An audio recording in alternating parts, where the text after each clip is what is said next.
Hello दोस्तों, कैसे हो आप लोग। तो हम आज बात करेंगे इलेक्ट्रिकल सिस्टम में अर्थिंग क्यों जरूरी होता है और अर्थिंग कितने टाइप की होती है और कैसे अर्थिंग की जाती है। तो बहुत इम्पोर्टेंट है इलेक्ट्रिकल सिस्टम में अर्थिंग। और यहाँ पे देखिए, हमने बताया है कि लीकेज करंट जो होता है, यदि कोई इक्विपमेंट है, ये इक्विपमेंट की बॉडी है और उसमें सिंगल फेज की सप्लाई जा रही सपोज, तो ये सप्लाई यदि जा रही है और इस इक्विपमेंट को कोई टच करता है, ह्यूमन बॉडी, हम लोग यदि टच करते हैं, तो यदि इसमें लीकेज करंट है, यहाँ पे ये करंट सप्लाई जा रही है, ये और ये इसका सर्किट है। यदि लीकेज करंट हुआ, कुछ मतलब बॉडी कहीं से अर्थ हो रही कंडक्टर से और आपने टच किया, तो ये लीकेज करंट आपकी बॉडी के थ्रू यहाँ से जाकर ये अर्थ में चला जाता है इस तरीके से, यदि आप शूज नहीं पहने हैं तो बॉडी के थ्रू। और यदि अर्थिंग है तो ये बॉडी का जो है 3 किलो ओम रेजिस्टेंस है, और यदि ये अर्थिंग है तो यहाँ से लीकेज करंट जो है अर्थ में चला जाता है। तो ये ह्यूमन सेफ्टी हो जाती है। बहुत इंपॉर्टेंट चीज़ है कि यदि अर्थिंग है तो आपको शॉक नहीं लगेगा, और यदि अर्थिंग नहीं है तो ये आपका लीकेज करंट आपकी बॉडी के थ्रू फ्लो होगा। और हमने पिछले एपिसोड्स में बताया है, जब ईएलसीबी और आरसीसीबी के बारे में बता रहे थे, कि अर्थिंग बहुत इंपॉर्टेंट है, और अर्थिंग होगी तो ईएलसीबी या आरसीसीबी ट्रिप हो जाएगी। अदरवाइज ये करंट आपकी बॉडी के थ्रू होगा और यहीं पे इलेक्ट्रिक शॉक लगता है। इसीलिए बोला जाता है कि अर्थिंग बहुत जरूरी है ह्यूमन बॉडी के लिए, इक्विपमेंट की सेफ्टी के लिए और इलेक्ट्रॉनिक कंपोनेंट्स के लिए। तो अर्थिंग जो है कैसे काम करती है, क्यों अर्थिंग चाहिए, देखिए फिर से हम समझते हैं इसको। ये लो इम्पीडेंस का पाथ क्रिएट करती है लीकेज करंट को फ्लो होने के लिए। और limit touch and stay potential, यदि ये हमने टच कर लिया तो इलेक्ट्रिक शॉक को भी, इससे सेफ्टी हो सकती है इलेक्ट्रिक शॉक से। अदरवाइज यदि अर्थिंग नहीं है तो इलेक्ट्रिक शॉक हमको लगेगा। और जो non carrying current carrying conductor है, मेटेलिक बॉडी है, उसको बॉडी को अर्थ करती है, जिसमें भी एक्सीडेंटल टच होने से वो इलेक्ट्रिक शॉक को अवॉइड कर सके हैं। डिस्चार्ज करती है लाइटनिंग अरेस्टर को, स्विचिंग सर्ज को, और स्टैटिक चार्ज यदि कहीं पे हो जाता है इक्विपमेंट में या किसी इंस्ट्रूमेंट में, या कोई डीजल या फ्लो होने के कारण, या कोई ड्राई शुगर फ्लो होने के कारण जो स्टैटिक चार्ज होता है उसको भी डिस्चार्ज करती है। और स्टेबलाइज सिस्टम वोल्टेज, मतलब हमारा इलेक्ट्रॉनिक सिस्टम में जो कंट्रोल सप्लाई रहती है बहुत सेंसिटिव होती है, और उसको हम कंट्रोल कर सकते हैं फ्लोटिंग वोल्टेज जिसको बोलते हैं, प्रॉपर अर्थिंग करके। और ये एज पर IS 3043 और इंडियन इलेक्ट्रिसिटी रूल और IEC 60364 की रिक्वायरमेंट भी है, इसेंशियल रिक्वायरिंग, इसलिए अर्थिंग सिस्टम के लिए जरूरी है। अब हम बात करते हैं कितने टाइप की अर्थिंग होती है।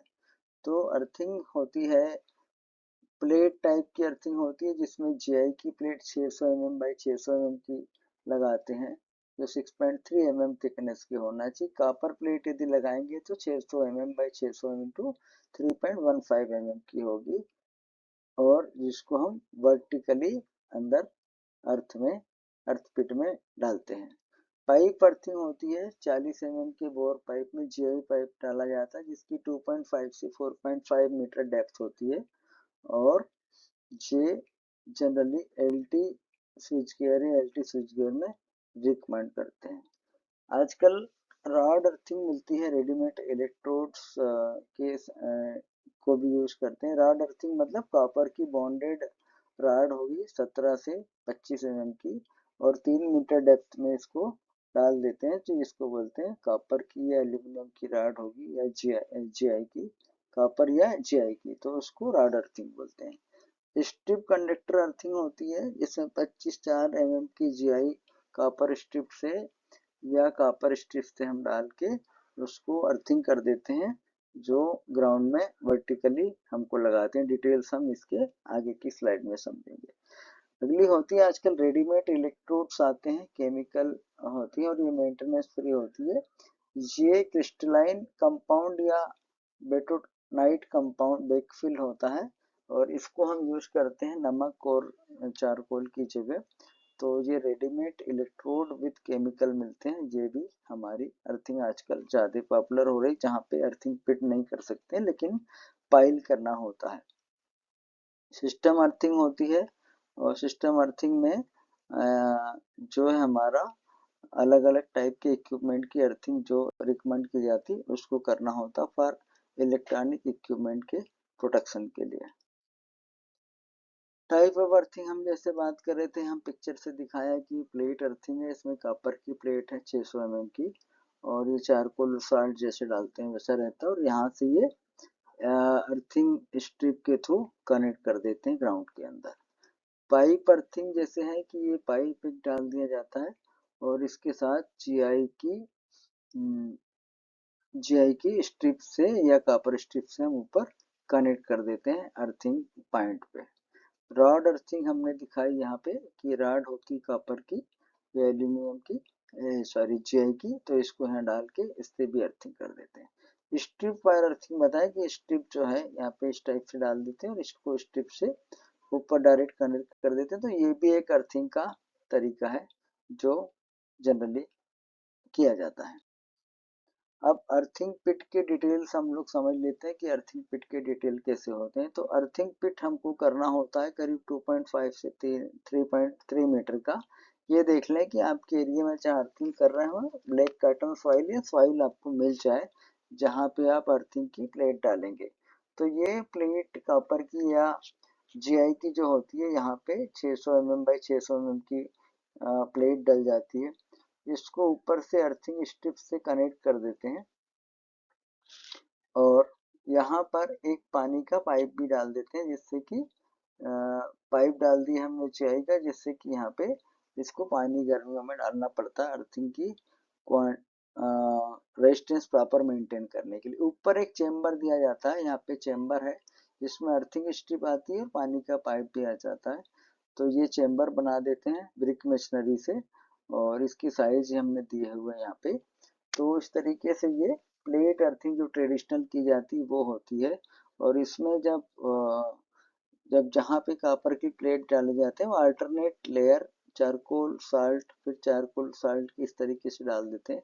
इसका पर्पस ये है कि ये मॉइस्चर को पकड़ के रखता है, जिससे आपकी अर्थिंग पिट की वैल्यू जो है प्रॉपर मिनिमम जो है वो मिल पाए। तो ये है प्लेट अर्थिंग के डिटेल, अर्थिंग प्लेट खोद के जो हम करते हैं। उसके बाद ये रेडीमेड इलेक्ट्रोड अर्थिंग है जो केमिकल से किए जाते हैं। इस तरीके से इलेक्ट्रोड रेडीमेड मार्केट में अवेलेबल होते हैं।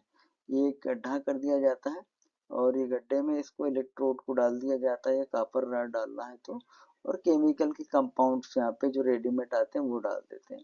तो इस तरीके से हम इलेक्ट्रोड अर्थिंग करते हैं या केमिकल अर्थिंग को इस तरीके से किया जाता है। तो ये अर्थिंग इलेक्ट्रोड अलग अलग साइज के अलग अलग मटेरियल के कॉपर में और जीआई में मार्केट में अवेलेबल हैं। इसके साथ हमारे को केमिकल कंपाउंड भी मिल जाते हैं।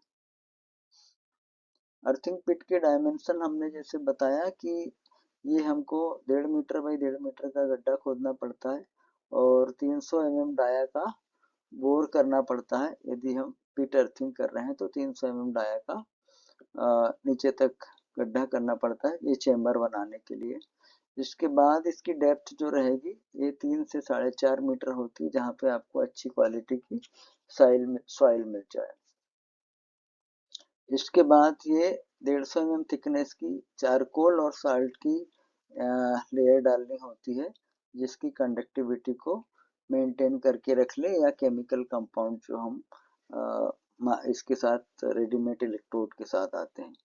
वाटरिंग का अरेंजमेंट करने के लिए एक हमको 20 mm का जीआई पाइप डालना होता है, जिससे कि हम पानी डाल दें और अर्थिंग पिट को प्रॉपर मॉइस्चर मेंटेन के रखें, जिससे कि अर्थिंग पिट का रेजिस्टेंस हमको मिनिमम मिल सके।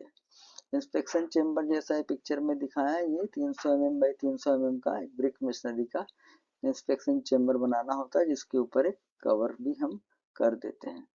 स्पेसिंग, यदि आपको बहुत सारी अर्थिंग करनी है एक से ज्यादा, तो एक अर्थिंग पिट से दूसरे के बीच में 3 मीटर और 6 मीटर के करीब डिस्टेंस रखना चाहिए, जिससे कि ओवरलैप नहीं हो पाए वैल्यूज इसकी अर्थिंग पिट की रेजिस्टेंस की। इलेक्ट्रोड अर्थिंग हमने यहाँ पे दिखाया पिक्चर के थ्रू। ये पाइप इलेक्ट्रोड है और जो इसको यहाँ पे इस तरीके से लगा दी 40 mm थिकनेस के बोर में डालते हैं। जीआई पाइप इसमें डालते हैं 2.5 से 4.5 मीटर का। और प्लेट इलेक्ट्रोड जो होता है ये 600 mm बाई 600 mm का यदि जीआई का है तो, और यदि कॉपर का है तो 600 बाई 600 का 6.3 mm है जीआई का, और कॉपर का है तो 3.15 mm थिकनेस में। अर्थिंग कंडक्टर जो हम लगाएंगे, यदि हम लगा रहे हैं जीआई का तो 25/6 का मिनिमम, या 50/6 का। कॉपर का लगाएंगे तो 25/3 का हम अर्थिंग कंडक्टर लगा के इसकी अर्थिंग कर सकते हैं। ज्वाइंट जहां भी होगा उसको या तो वेल्ड कर दें या ब्रेजिंग कर दें। नट बोल्ट से टाइट कर रहे हैं तो डबल नट बोल्ट लगाएं, जिससे कि प्रॉपर कनेक्टिविटी बनी रहे। अर्थिंग के बेनिफिट्स। अर्थिंग के बेनिफिट्स क्या होते हैं कि पर्सनल सेफ्टी रहती है, इसको हमको शॉक से हमको बच जाते हैं इससे। रिलायबल प्रोटेक्शन रहता है। लो इम्पीडेंस जो एमसीबी या रेसिडुअल करंट डिवाइस आरसीसीबी या ईएलसीबी हमने लगाई है तो फॉल्ट को सेंस करके इमीडिएट ट्रिपिंग होती है। इक्विपमेंट का प्रोटेक्शन होता है लाइटनिंग से या आपका स्टैटिक चार्ज से। फायर और आर्क प्लेस, यदि अर्थिंग प्रॉपर है तो हमारी फायर और आर्क प्लेस भी नहीं होगी, इससे भी हमारी सेफ्टी होती है। और हम यदि बात करें पीएलसी या इंस्ट्रूमेंट की, जो सोफिस्टिकेटेड और कॉस्टली इंस्ट्रूमेंट होते हैं उसकी भी सेफ्टी होती है, जिससे कि फ्लोटिंग वोल्टेज हम कम से कम उसमें मेंटेन कर पाए। और कंप्लायंस जो होता है हमारा इलेक्ट्रिकल सेफ्टी का, वो कंप्लायंस भी हमारा स्टेटरी इसमें कंप्लाई होता है यदि हमारी सिस्टमेटिक अर्थिंग है तो। अर्थिंग पिट का रेजिस्टेंस कितना होना चाहिए? लार्ज और पावर सब स्टेशन में 0.5 ओम या उससे कम होना चाहिए। ईएचवी सब स्टेशन में 1 ओम और उससे कम होना चाहिए।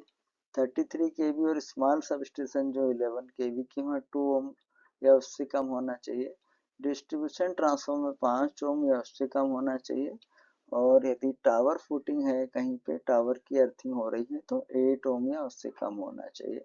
और यदि सेंसिटिव इक्विपमेंट है आपके पीएलसी या सोफिस्टिकेटेड इंस्ट्रूमेंट है तो वहाँ पे 1 ओम से नीचे का अर्थिंग पिट का रेजिस्टेंस होना चाहिए। तो आपको ये कंटेंट कैसे लगा, पसंद आया होगा। और हमारी चैनल को इसी तरीके से देखते रहिए, लाइक करिए, कमेंट करिए और शेयर करिए। Thank you.